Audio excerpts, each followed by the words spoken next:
between them with some stories here. I know that surprises everybody out there, doesn't it?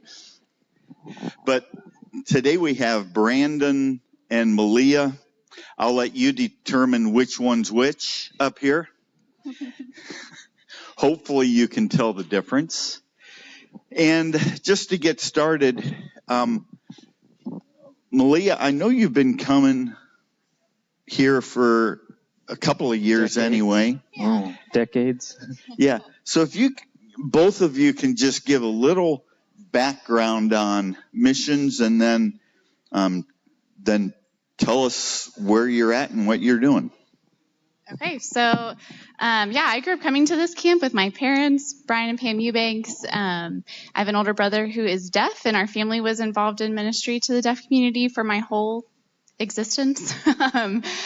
I got to see missions from a lot of perspectives growing up, from the, visiting a lot of churches and camps to represent the Deaf Institute, now Deaf Streetlight, and so I've had a lot of friends who are missionary kids and all of that. Growing up in the ministry, at first I was like, I don't know that I really want to do that necessarily. And I was a music teacher for a while, but God brought us back to a totally different place than I ever would have expected. But it's fun to see how God has prepared through my parents' work and growing up knowing 2 languages with my brother, communicating through American Sign Language and things like that. But anyway, you tell your background. Okay.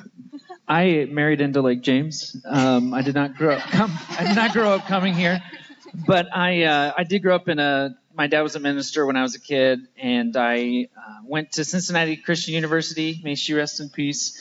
And that probably high school is when my first really firsthand experience with missions. Went on a couple high school trips, and then in college I went on a few trips to different places, and then ended up coming here. I think after we got engaged was the first time I came, maybe. I'm not sure.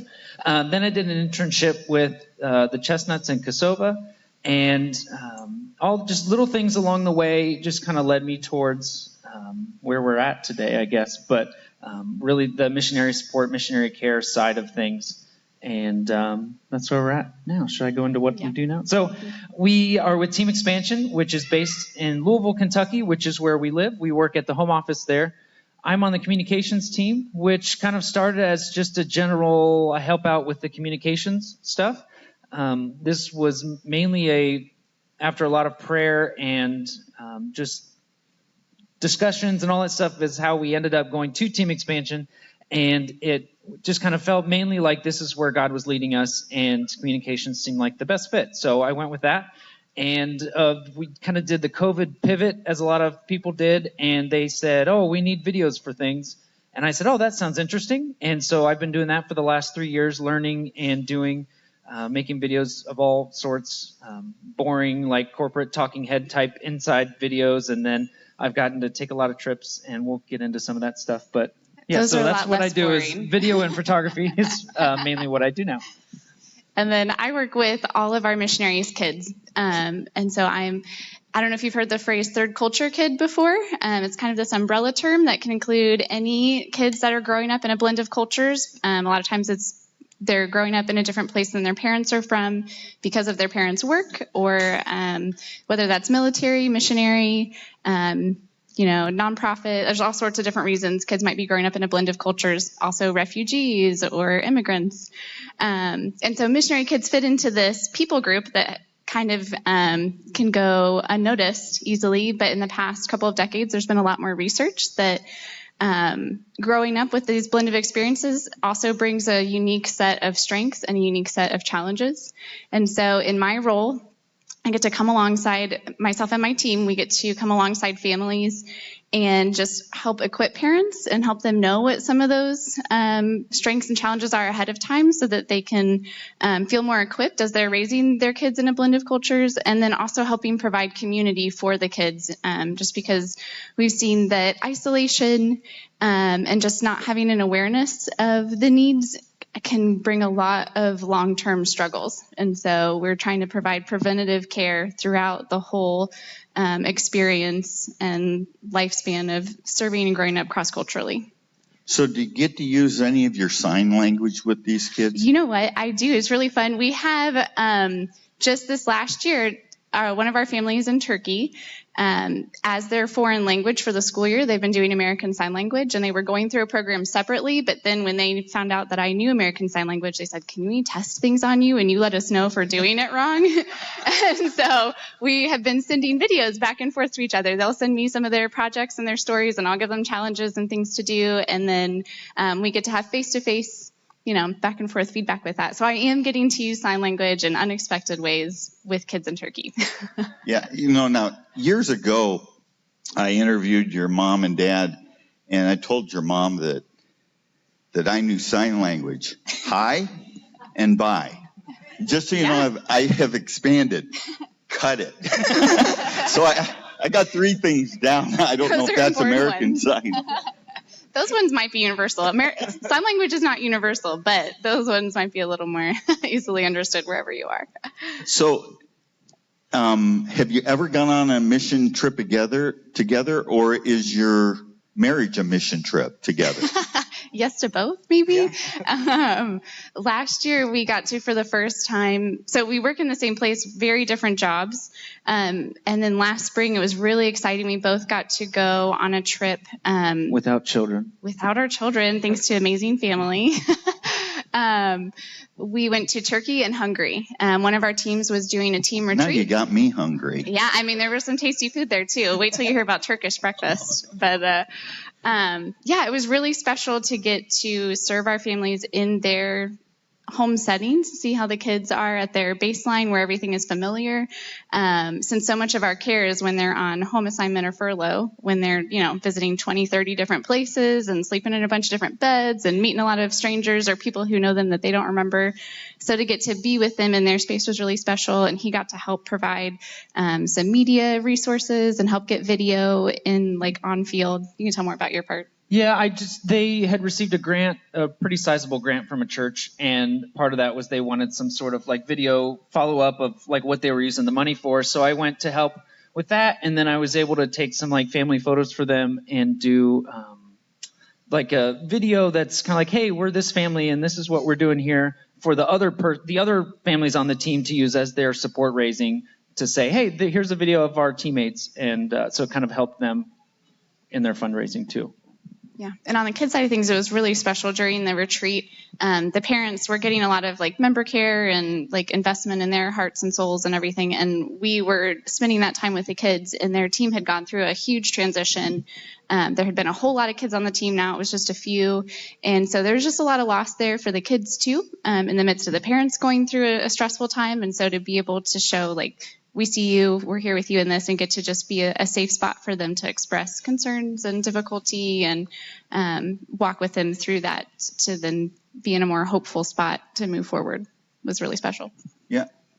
Now, I am kind of interested. Did you learn sign language too then at some point? I did, yes. I learned it over while we were only still dating, yeah. So that was a good signal. He was pretty committed. So you had to test out if he couldn't learn sign language, and he was a no go. Yeah, pass. And did you also teach him to play the cello or whatever the thing is? He already started off playing guitar. Harp. I'm sorry. Yeah, no. I carry it for her. Yeah, he's just. That's why you got married. You needed somebody to haul that thing around. Yeah. Well, that's good. So should we call? No, I'm not even going to go down that road here. So most of your time then is spent in the States then? Do you enjoy that or traveling to foreign countries to do the work? Which is more fun for you? I feel like anytime you do something that's not your regular thing, that kind of feels more fun. We do enjoy what we do, and we enjoy our coworkers a lot, working with them. My communications teammates are a husband and wife who are also our best friends down there. And they have 3 kids who are about the same age as our boys. And so we're together all the time. And that's been a lot of fun. That was kind of an unexpected blessing of moving down there and helping make Louisville feel more like home. We get to go I've gone on a few trips. Some of them have been a team of video people. That's been a lot of fun, and I've gotten.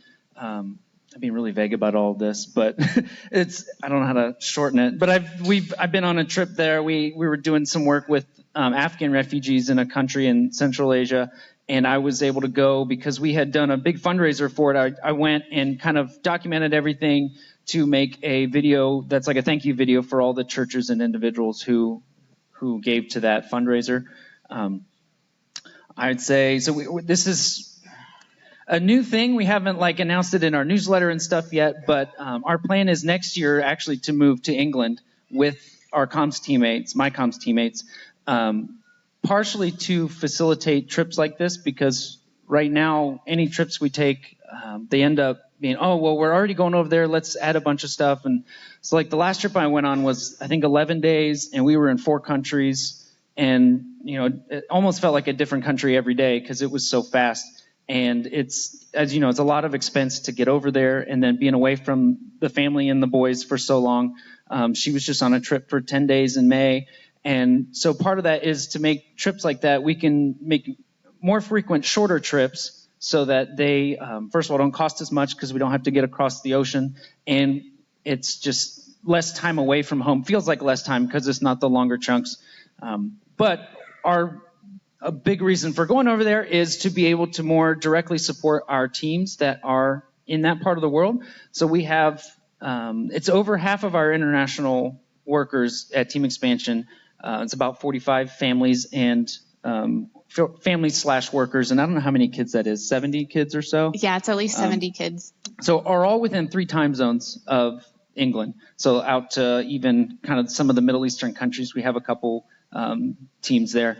But so to be able to partner with them more closely, get more stories, maybe feel like they can have a place to go that's not all the way across the ocean if they need to do a visa run or if they just need a retreat space. That is kind of a longer term thing, I think, once we can get some more space to not just have here's a tiny little room you can stay in for free. But yeah, so that's kind of in the works. A lot of these trips are the reason for why that feels so, it's just kind of opened our eyes to that need. But so they're more fun, I think. So I'm going to guess that your mom and dad then are already budgeting a whole bunch of money so that when you have to travel, then they can come and stay with the kids, correct? Well, I would say if you see them this week, give them extra hugs because we just broke the news to them yesterday. So this is, it's still a tender. I wanted to tell them right here, but no, I'm just kidding. I did not. We thought face-to-face was better. No. So, sorry to give them bad ideas here on what to do. He's going to fund their first flight over, is what he's saying. Yeah, I think I've got about $25 to spare. Okay. Oh boy, I shouldn't have gone down that rat hole, I don't think. But so when you're there, then you're going to be able to. No, let me back up here. Even while you're here, is one of your things like homeschooling?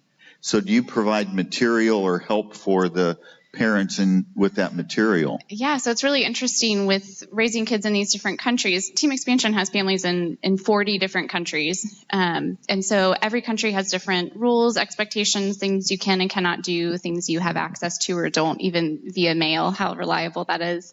And so a lot of factors go into choosing your child's education, even the individual child's needs in that particular season, and whether they would benefit from being in a local school where they're completely immersed in the language, or if that's too overwhelming in the midst of other transitions and things. One of my teammates, Christy, that is her particular niche of her expertise. She was a teacher for 15 years and has been going through training specifically to be an education consultant for expat families, just because the needs are so unique. And with homeschooling, we do have a lot of families who homeschool. We have a lot of families whose kids are in local schools and then potentially supplementing as they evaluate what needs are coming up alongside that.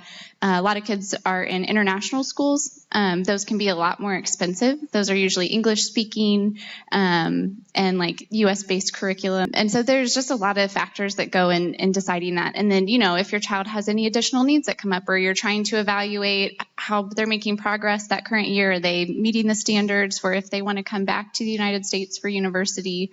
So I have kind of a bird's eye view understanding of all of those things. But now that I have Christy on my team, I say, hey, these are some things you want to consider. Now go talk to Christy, and she will give you lots of wisdom and connect you with the right people. And just our goal as a whole team is to help families not feel so isolated and overwhelmed. Like, missions and ministry comes with a lot of different, just a lot of different things that you're juggling all at the same time. And then you add living cross-culturally, and everything's a little bit harder as you're trying to pay bills and get the food you need and cook meals and do all the things that is just daily life is more challenging. And then when parents are in seasons of stress, it's usually the same time the kids are in seasons of stress. So if we can come alongside and ease some of that burden and just say, like, this is hard and you're not having to do it by yourself, that can make a huge difference in the whole family's ability to thrive on the field. Attrition rates a lot of times are attributed to struggles with the kids, because no matter what your job is, if your kids are struggling, it's hard to do your job. And then if you know that, some of these struggles feel directly related to the fact that this is what God has called us to, there's a really unique burden there. And when God calls families, he's not like surprised that there are kids there too. So we want to be part of those answers to prayers of this is a huge deal. They're here while their brains are forming, and their spiritual identity and understanding of how the world works and who God is and all of that. Like, we want to be a big part in encouraging and supporting them. Well, it seems like with 70 kids, that's a lot of responsibility there, and especially trying to coordinate. Mm-hmm. So how do you manage that? So we made a really exciting shift this year. There are 3 of us on the team now, so I kind of coordinate the details. And then my one teammate, Christy, who I mentioned, is an education consultant. And then the third teammate, Jackie, her background is as a clinical therapist and with a specialty in trauma-informed care, like we heard about this morning from... What? No, go ahead. No, I think you missed this one. Rick, yeah. We heard about it yesterday too through the Word Burn team. What a value that has. But anyway, the 3 of us, we right now, Team Expansion has about 45 families total who are raising their kids internationally. We have a lot of families stateside too, but they have a lot more supports in place, and up to this point haven't really asked for much help from us, even though we've just offered resources. We still care about our stateside families, but they usually have more built-in supports within the community and the churches. But so for these 45 families, we've divided it so each of them has a primary TCK care provider. So instead of all of us trying to take care of everybody and not knowing who's communicated what with whom and how to keep things cared for well, we each have about 15 families that we're checking in with monthly, reading newsletters, trying to be aware of upcoming transitions. And then as specific needs come up, if it's education, it goes to Christy. If there's someone needs counseling, they have that for free through Jackie. And we really highly value confidentiality. So unless there's like a safety concern, we are a safe spot for, like, we're not going to communicate that to, the bosses. That's kind of a weird dynamic of we work for Team Expansion, but we're caring for these families. And there's a certain vulnerability there. If you're going to ask for help, somebody's seeing that you're struggling. And so we really, really highly value being that safe spot where they can tell us their struggles and we can connect them with resources and people who will support them without judgment and get them the things that they need in order to thrive and get through the hard time. Did you say how many kids total we have? We talked about let's see. So 70 is within those 3 time zones that we'll be in, but total kids is, I want to say we're around 120 right now. We've had some new babies recently and college, but we're about 120, I believe. So did Team Expansion find that there was a need for this with all the families, and so the management up there said, hey, we need to do something? Or did somebody else just come in and say, hey, I'd like to do this, and started this? Yeah, so they I think there's been a general understanding that there's a need for someone to do something with the kids. And like, there's a lot of kids here. We've got people in all these places. But just with the research that's come out over the past couple of decades, there's been a deeper understanding of like, oh, this value is, we don't just need people to babysit during trainings, and we don't just need people to come in when there's a crisis, but we need ongoing preventative care so that these kids are seen and heard and their families are supported. Just like with the Woodburn presentation yesterday, you can provide things to help the kids, but unless the parents are on board and feeling equipped and cared for and heard with whatever struggles they're feeling, the whole family unit is not going to thrive until the whole family is involved in having the resources that they need. So I'm sorry, that kind of went further from your question. I think she's also going to be a little self-deprecating here, because they did ask her to do this job, but it would not be what it is if she had not taken it and run with it the way that she has. So I would say there's both, as a not quite unbiased third-party answer here. So as long as you're doing this, they're going to let you handle this as best you see fit? Yeah, so we've had a lot of growth in the past 5 years. I went from just me to this team of 3. And we've made changes every year, and the more parents that have gotten to interact with us in person, the trust has been built, and so we're starting to understand more of the felt needs of our missionaries. And then we're just always looking for feedback. We're always reaching out and saying what's working, what's not working. In the past 2 years, we started monthly TCK calls that turned into weekly TCK calls for each age group, 6 to 10-year-old, and then 11 and up. And whoever can hop on whenever they can. It's a time of community and faith building and just silliness usually over Zoom. And they happen at crazy times, so we can fit in as many time zones as possible. So that'll help too once we're in England, is we'll be able to reach more of our, even our families in Asia. Right now, it's hard to find a time zone that works where we can be up and available at a time that they're not like in the middle of school or getting ready for the day to start, or, I would say also as her ministry has grown, the management or upper levels of team expansion has become more aware and supportive. As it has grown, they've really seen, oh, this is a great, let's keep it going sort of thing. It hasn't just been, this is kind of cool, you do it, okay, you're doing great, good job. But there is definitely all levels for that. Yeah, and I've had some crazy ideas in the past, believe it or not. But yeah, maybe this is a crazy idea. You could make videos of what she does to send to the people, like maybe even Barney type videos or something like that for the kids, to help the kids. I need a video, and you stick it in. Yeah. I don't know. How crazy is that?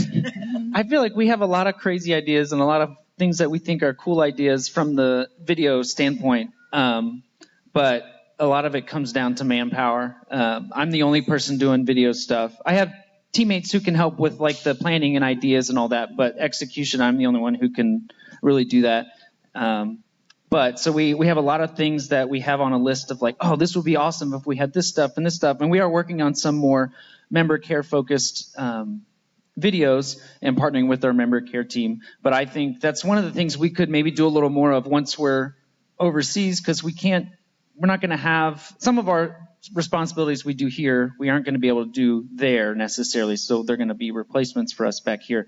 But that time can be spent. Also, I would like to spend more time making content that is for our TCKs or for our workers. We're working on some stuff now that's like for the families of our workers, just kind of expectations of what it's like when you're not the person who's answering the call. You're the one saying goodbye to someone. You didn't have a choice in it. So we're working on a lot of things like that. And just general missions content, we would like, doesn't seem like there's a whole lot out there when you search for stuff on YouTube. So we would like to be able to do more of that as well. But some of it's manpower, some of it's other things we have to do. One thing we did collaborate on is our child safety training used to be an in-person like just one session in the middle of a lot of sessions when people would do their pre-field training. And we wanted something more interactive and like that people could actually process and retain. That's a huge value for us, that everybody in team expansion is a part of our child safety. And so we made a 5-video series, and each of these short videos had an action step. It's on an online like classroom format, so they can do at whatever time is convenient for them, but it has to be before they go to the field. And then they have to, it's more interactive. It's a better understanding of why this is a value that everyone needs to be a part of in advocating for our kids. And so that was exciting. I mean, it was, the material is kind of a bummer. It's like about abuse and how to prevent it, but the what we were getting to do is really special, and that he got to be a part of making it look professional and high quality and easy to hear and access and all of that. Okay, now you say interactive. Now maybe I'm dating myself here, but I thought videos were just something you put in and watched. So you watch it, and then it becomes interactive when there's a next step you have to do. Answering a question, coming up with a scenario. You actually don't put in anything anymore either. You just click a button. Oh, okay. Oh, man. So this is a little crazy. Yeah. Yeah, oh, boy. So... Yeah, because I was just picturing this. You have a computer, and then for interactive, it was, okay, should you touch the hot burner or not touch the hot burner?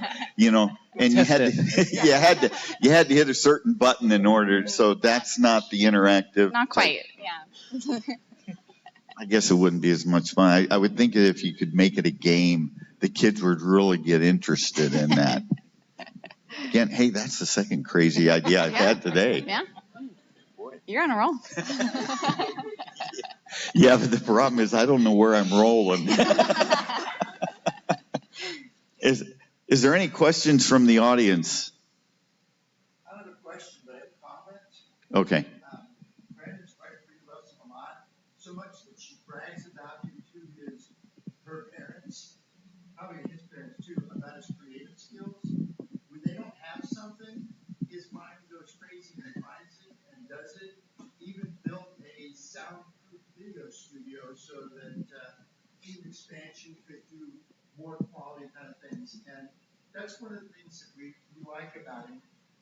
And the other thing is that we didn't wait until the day to announce this.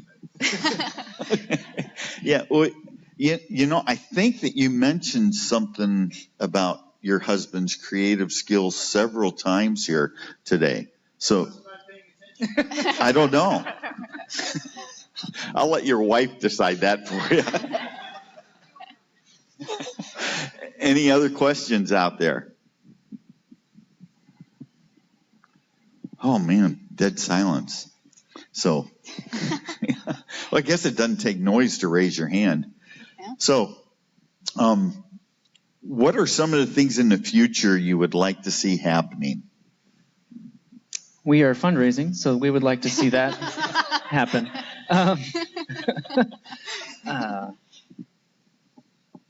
Sorry, I got stuck on that. If you want to go ahead. That's a big one. No. My brain's pausing. Yeah, one of the ways I would really love to see our TCK Care grow is that switch for kids from living at home, wherever home is, to then whatever is after high school. That's a really crucial, pivotal time, and a lot of times that is when these kids struggle the most. All of a sudden there's a whole nother level of independence and responsibility, and they're very far away from mom and dad usually at that point. And I would really love to see not just team expansions, TCK Care, but churches come alongside these kids in ways that they are realizing they're not alone in the middle of these hard things.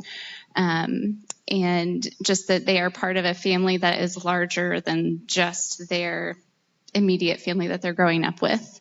There are a lot of ways that churches can support their missionary kids, their third culture kids, that is not just when they're visible at the church. Because a lot of times it's kind of, when we see them, we love them, we're excited, we want to have them do the fun things with us and all of that. But then they're back living wherever they're living, and all you see is what's in a newsletter, and hopefully if it's parents are doing this well, you're not seeing the inner, deeper, harder things the kids are struggling with, because that's not something you need to advertise to everybody everywhere. So how are we checking in with families? How are we supporting them in the midst of their regular day-to-day lives? And how are we helping the kids as they're launching and becoming adults who are really amazing, capable bridge builders and hugely empathetic, usually after this growing up experience? And how are we seeing them as a body of Christ, as part of the body of Christ, and like empowering them in their next step? Okay, so you're going to be going overseas to do this. Mm-hmm. So who are you going to see to help your kids transition to over there? Mom and dad, maybe?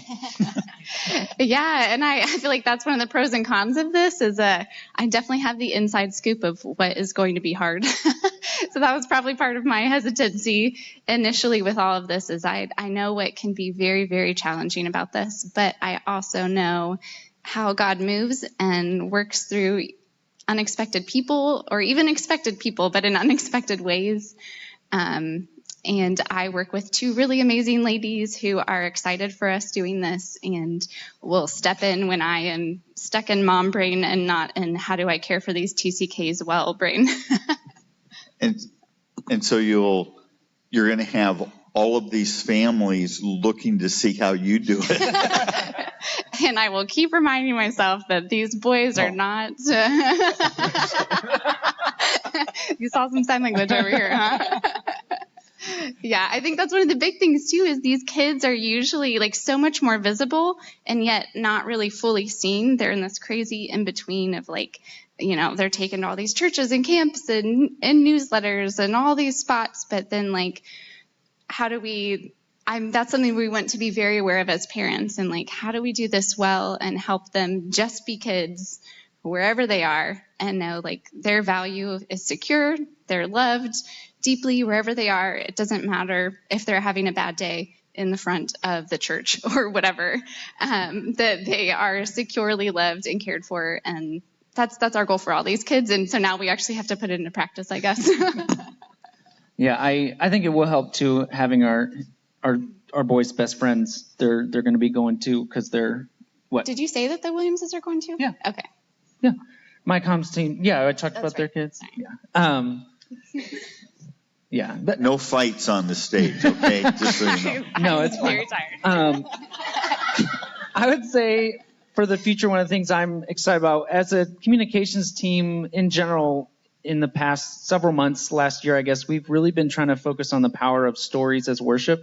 And a lot of times that's hard to get from missionaries because that's a Tuesday for them. I don't know, you hear crazy stories from missionaries all the time, and we hear like, I don't even know what's a good story. And you're like, well, just tell us one. And we're like, that's amazing. I'm like, oh, that happened 3 times last month. And so I think a lot of times I don't know, it just kind of becomes every day, but it's not every day to the American church and to people back here. And they don't want to sound braggy. They don't want to sound like, oh, I'm so good at this a lot of times. So we're trying to shift a little bit to seeing stories as worship. These are God's stories. We're just telling them. And so I think that some of that will be facilitated by being over there and feel like they're telling a story shoulder to shoulder instead of, sitting with a camera. And even if there's a camera or not a camera, whether it's a story we're writing or a story we're showing, that they feel like they're talking to somebody who understands, somebody that is not going to judge their telling of that story. Yeah. Okay. Did you have something else? I was just going to say, with these stories, like the goal of this is not just sharing stories to share stories, and it is like we definitely the praising God, absolutely. And we're hoping that praising God and glorifying Him in this way is something that can mobilize the church in a way that, the church is supposed to be international. We're all connected, but it can be real easy to get lost in our bubble, in our circle of what we're seeing. And so if we're able to share these stories of God is moving through the church over here and we're all part of that same body, how can we be lifting each other up? How can we be empowering and equipping? And like, you're part of this wherever you are, but just not having that awareness of what's going on. Being able to hear these stories and see, oh, that's my brother, that's my sister. How can I help make this possible? How can I help spread God's name all over? I think, the power of story is pretty amazing. Okay, so if anybody here wants to help support you either financially in prayer, do they contact Team Expansion? Do you have a table to sign up, or how do they do that? We have a table. I think a lot of it is general Team Expansion stuff. We just moved a little bit like a month ago, and like the big stack of things I wanted to find to bring are in a box somewhere. But go ahead. We do have some prayer cards out there, Okay. though. Those have our faces on them and our email address. And if for some reason they're all gone, we would be happy to give you our email address or phone number, whatever you'd like to give. Team Expansion does have a website that has our like an explanation of what we do and where you can give that way. We might not be findable. Sometimes I pull it off the website if one of us, like the trip she just recently went on was to a more secure country. And so we just try not to, we didn't want her easily searchable.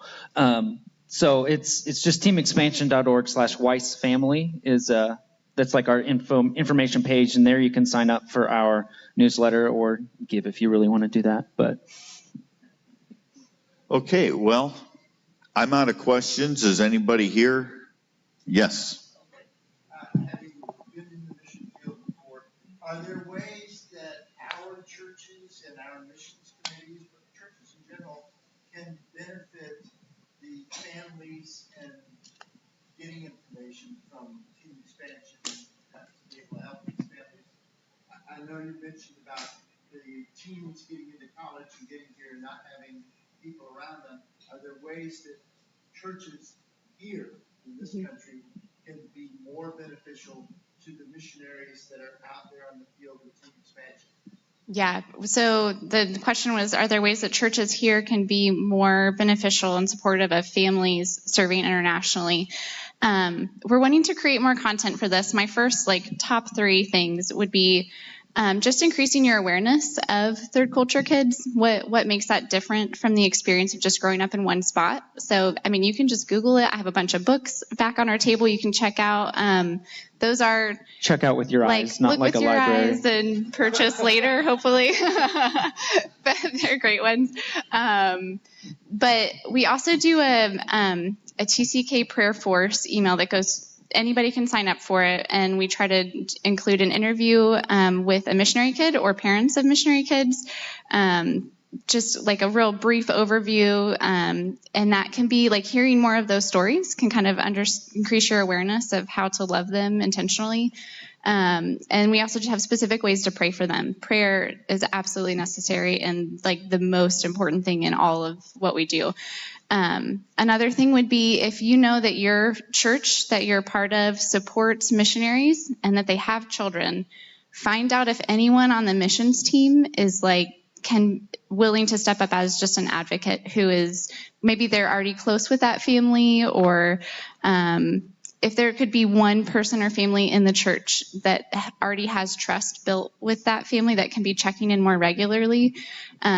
It's the more frequent contact, the more likely you are to hear how things are actually going. If they know you're actually caring, you're reading their newsletter, you're asking questions about things that they're mentioning. You know, we do these newsletters and it's like, is anybody even reading this? So if you can ask specific things about something that's in there and they see you're actually interested, they're more likely to actually tell you some things that are going on. And then I would say when they are in person with you, it's really easy to just kind of ask the same 3 or 4 questions that the kids kind of get tired of by the end of the, 3 months or whatever. Can you say something to me in your language? And what's the craziest thing you've eaten? And, there's just kind of the top 3 questions that get asked over and over. See if you can just be a creative question asker. Like, what are you interested in? Like, I care about you as a person, not just as this kid who's growing up in this, seemingly unique place. They're just a kid. If you just show genuine interest in them, that is going to make a huge, huge difference. So seeing them as individuals, not just so-and-so's kids who are growing up in this crazy place. So. And tagged on to that, if these families are living in high-risk areas, is there a special way that this should be done to protect the families? Yeah, so usually they'll communicate within their newsletter if it's something that should be shared or not. A lot of times there are certain words that will be a thing like WhatsApp or Signal. It's just like an international messaging thing you can do anywhere that's a little more secure. Like, what words do I need to avoid? We have some kids that still to this day can't say the word missionary because it was so like not okay when they were growing up that like it feels unsafe. So just talking to them about it. Different countries have different levels of, what's safe, what's not, how much things are being tracked or not. So yeah, I would say it depends on the country. If you're curious and you want to know more, maybe see if someone on the missions team can answer that for you if you don't have access to that family without emailing first. So. All right. Well, thank you very much for being here today. I think we're out of time. In fact, we're past out of time. Sorry. That's all right. So thank you very much for being up here, and we will look forward to starting this session as soon as things get rolling.